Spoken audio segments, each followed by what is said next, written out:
7 de octubre de 2025, a las 4:35 de la madrugada antes del amanecer en el puerto de Sebastopol en Crimea, un vehículo aéreo no tripulado UAV de reconocimiento ucraniano, PD-2, patrullaba silenciosamente a 4,900 pies de altura. Suspendido bajo su fuselaje, el sensor infrarrojo USG-405 brillaba como un ojo omnisciente, capturando cada movimiento en la zona.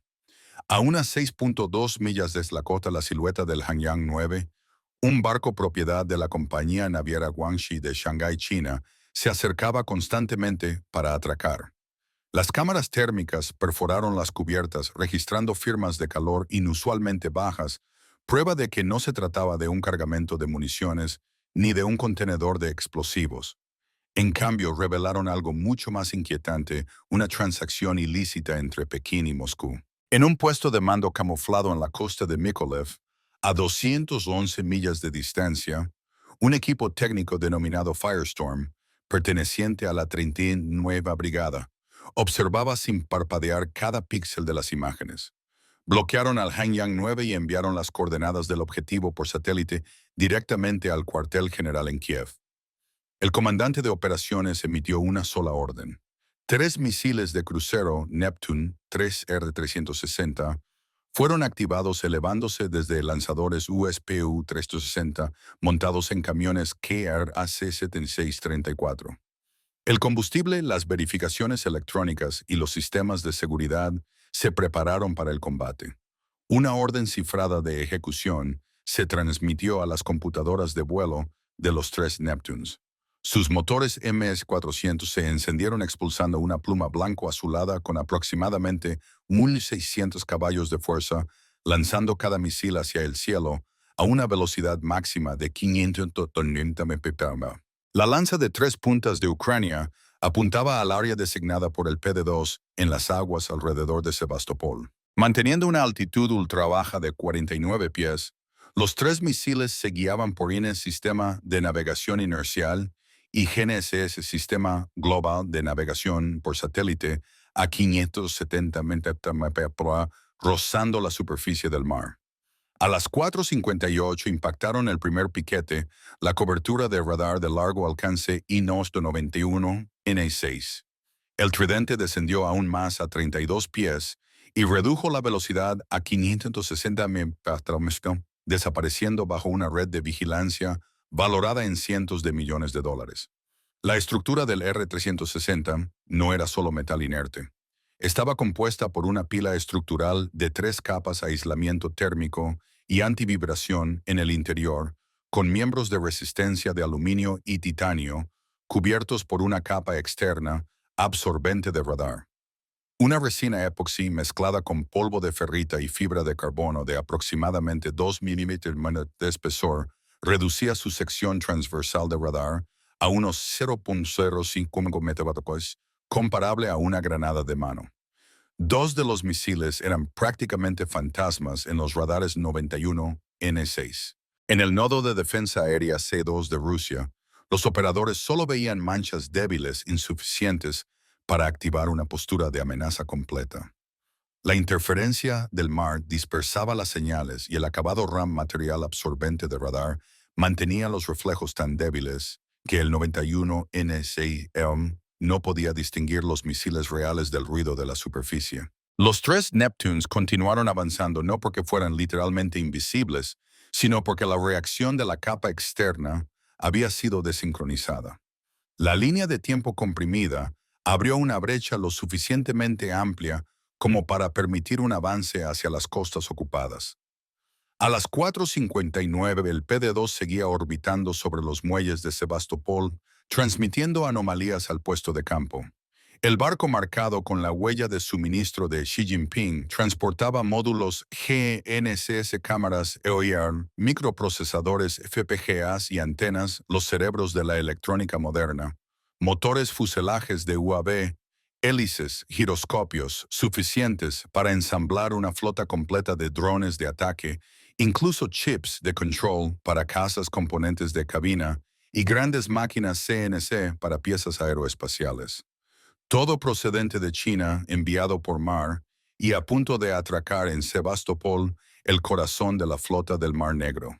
Mientras tanto, el tridente de Neptune se deslizó dentro de la zona de protección de los clústeres S-400 y S-300 de Rusia. En teoría, una andanada de interceptores 48N6E2 y 48N6DM podría eliminar a los tres intrusos en segundos. Pero el comandante del tridente no titubeó. Entendía las matemáticas para disparar los defensores. Primero debían detectar y fijar el objetivo.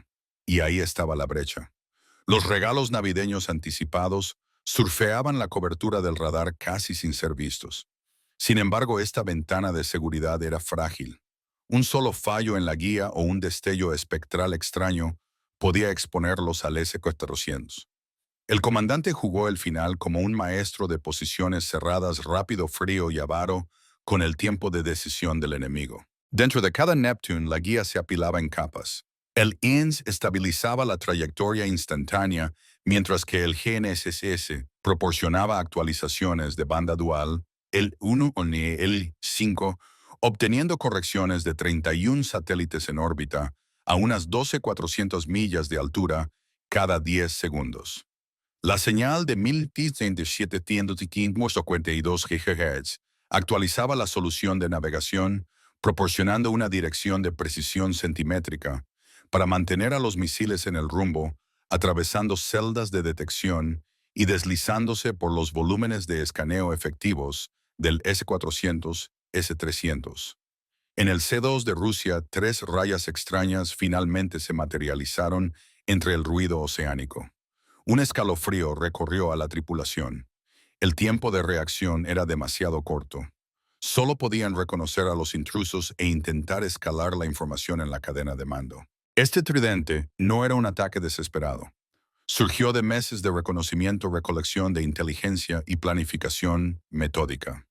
Semanas antes, la red de Ucrania había identificado un patrón de cargueros chinos frecuentando la zona. No eran cruceros ni buques de guerra, sino bombas de sangre para la guerra proxy de Moscú contra Kiev. La biblioteca de patrones indicó que ese día llegaría un cargamento particularmente importante desde Pekín por los accesos del sur del Mar Negro, la nueva esperanza de Rusia que ahora se dirigía al muelle. A las 5:01, los tres Neptunes ajustaron su velocidad a 530 mph, a unos 32 pies, entrando en modo MCON de silencio completo de emisiones, y luego pasaron a un ingreso costero ultrabajo. Las baterías Buk M2 en la costa se activaron en su búnker. El equipo de sabuesos operaba el radar de adquisición 976 barriendo y volviendo a barrer intensamente. Los lanzadores 9A317 giraron. Los interceptores se elevaron como colmillos de hierro. Pero los Neptune no eran juguetes de tienda de recuerdos, y el equipo Firestorm de Ucrania no eran aficionados. Activaron cartuchos de señuelos sofisticados en cada misil. Una ráfaga de fibras reflectantes de radar y chaff compuesto floreció en pistas fantasmas en segundos. El buque M2 disparó con bloqueos confiados. El líder del sector en C2 ordenó una segunda salva. Dos lanzamientos de 9M317 se elevaron a Mach 4, dejando cicatrices blancas en el cielo. Esto no era un duelo de caballeros. En el caos, los señuelos saturaron y engañaron los puntos de mira. Los Neptune escaparon de la red. Pares de 9M317 detonaron por proximidad en el chaff, esparciendo rosetas de humo expansivo en el paseo marítimo. Los manejadores chinos y rusos pensaron que habían sobrevivido y se apresuraron a reanudar la descarga. Estaban equivocados. Solo los señuelos habían explotado. Los tres Neptunes seguían avanzando directamente a través del velo hacia el puerto. A las 5:01, los tres misiles penetraron en el perímetro del puerto. A esta distancia, las defensas aéreas costeras habían agotado prácticamente su ventana de recuperación. Un solo impacto en los compartimentos correctos sería suficiente para romper toda una cadena de suministro en la que Moscú había apostado. Los drones suicidas Yeren 2 se quedarían sin recursos. Los ISRAB encubiertos quedarían en tierra. Los microelectrónicos inteligentes que hacen pensar a los drones volverían a ser metal inerte. Los aviones de combate o bien quedarían en tierra esperando una modernización, o serían forzados a realizar misiones sin navegación como pájaros ciegos sobre un mar nocturno. Desesperado, un Panzer S-1 giró con fuerza vomitando 30 milímetros en una lluvia de metal.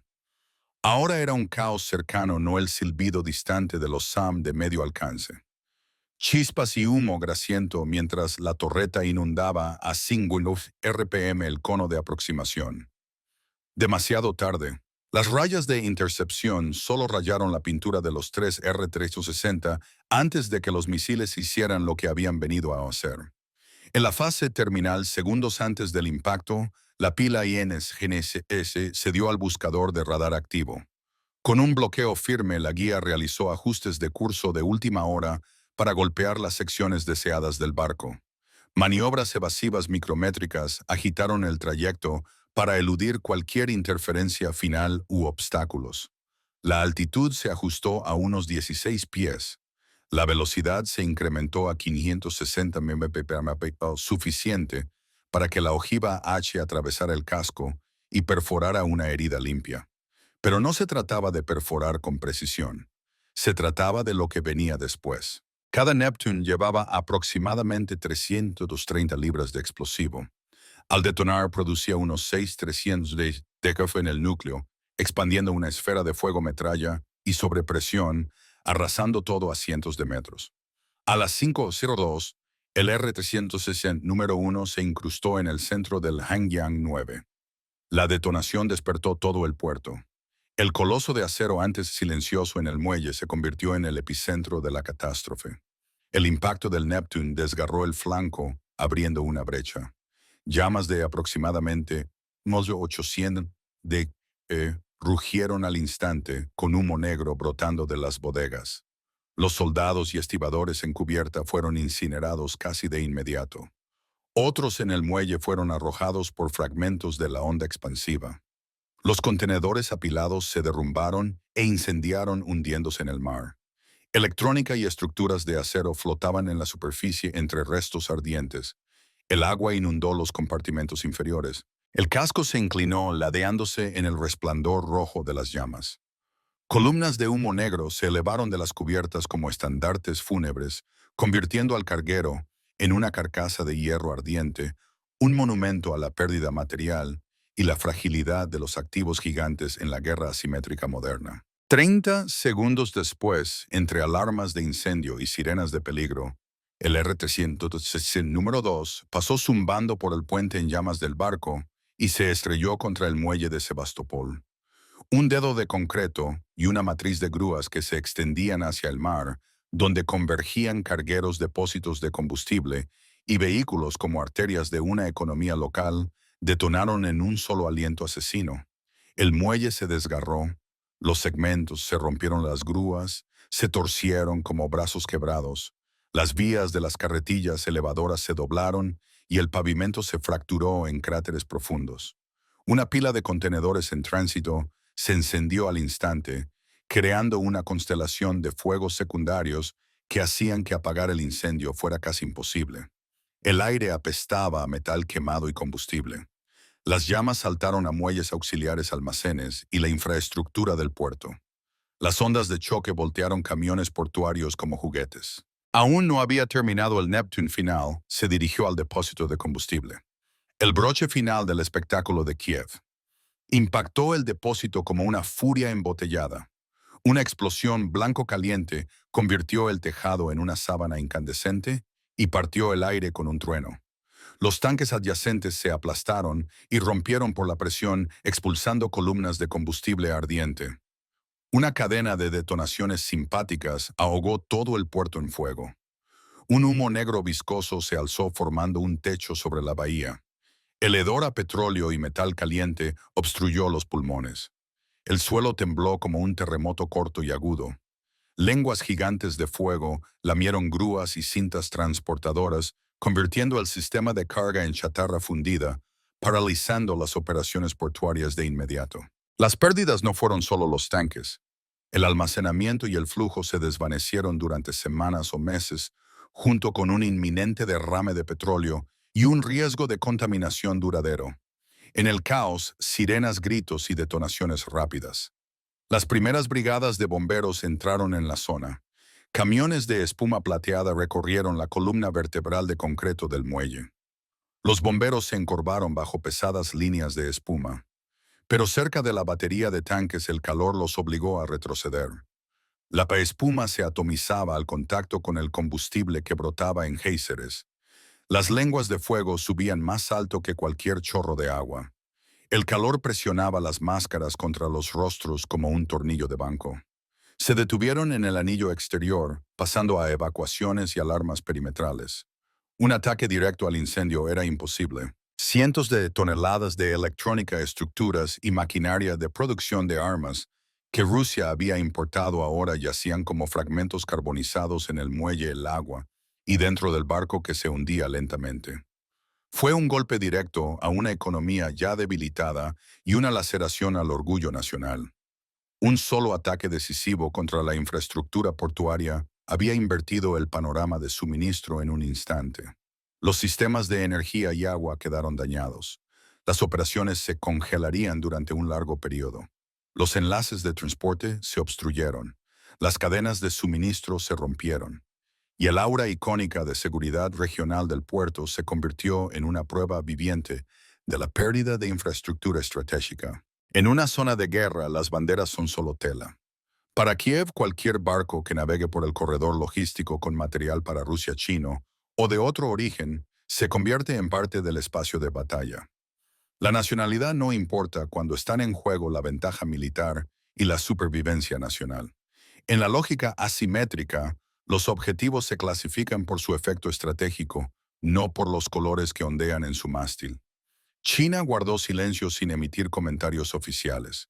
Como es su costumbre, entierra las pérdidas en la sombra y sella las brechas de información. Para Pekín el silencio no es solo diplomacia. Es una cortina para ocultar reveses, preservando una imagen de invulnerabilidad cuidadosamente gestionada tanto en casa como en el extranjero. Misión completada. Misión completada. Misión completada.